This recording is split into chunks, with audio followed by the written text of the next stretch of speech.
Le 31 mars 1939 paraissait dans le toujours excellent Je suis partout un petit écho de François Vineuil concernant le film Derrière la façade.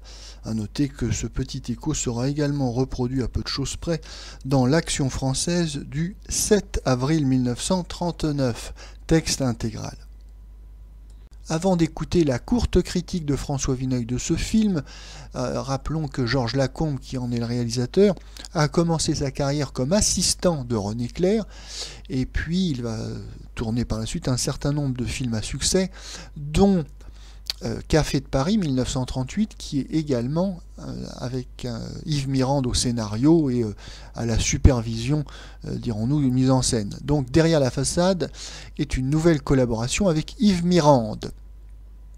On lui doit également Le Dernier des Six 1941 et Monsieur la Souris 1942. Alors s'agissant de la distribution de Derrière la façade, on retrouve, c'est vrai, presque toutes les grandes vedettes parisiennes de l'écran de l'immédiate avant-guerre, avec Gaby Morlet, Elvire Popesco, Marguerite Moreno, Betty Stockfeld, une petite nouvelle Gaby Sylvia, qui est une brune piquante adorable, Simone Berriot, qui est la compagne de Monsieur Yves Mirande, Gabriel Dorzia, et pour ce qui est de la distribution masculine, Lucien Barou, qui est de presque tous les films importants de Yves Mirande. Il faut dire bon, que c'est un de ses bons camarades, hein, c'est un proche de Monsieur Mirande.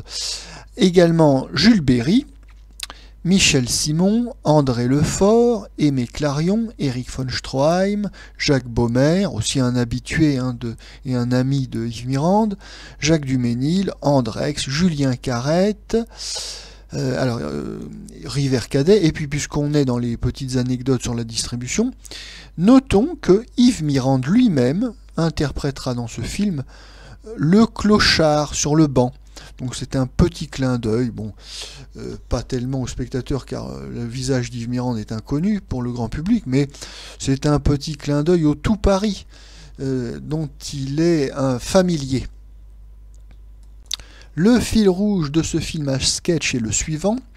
À l'occasion d'un crime commis dans un immeuble parisien, une enquête est ouverte et tous les locataires de cette maison s'y trouvent mêlés.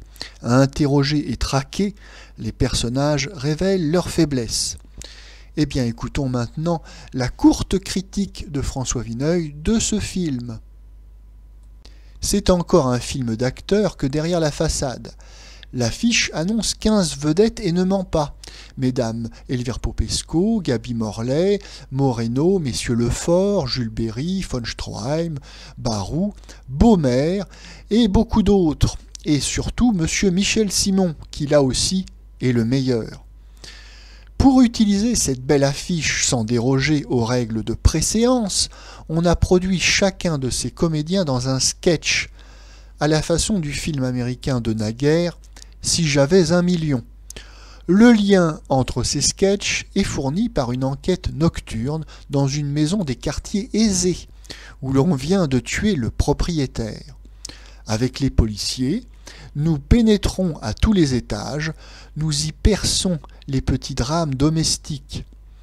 Le ton de chaque anecdote est très faisandé, ce qui ne surprendra pas, le texte étant de Monsieur Yves Mirande.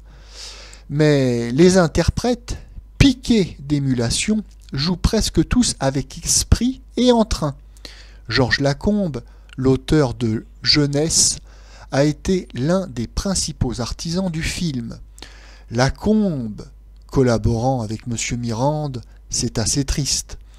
Mais il a su communiquer au spectateur un mouvement agréable, il a surveillé consciencieusement la fabrication.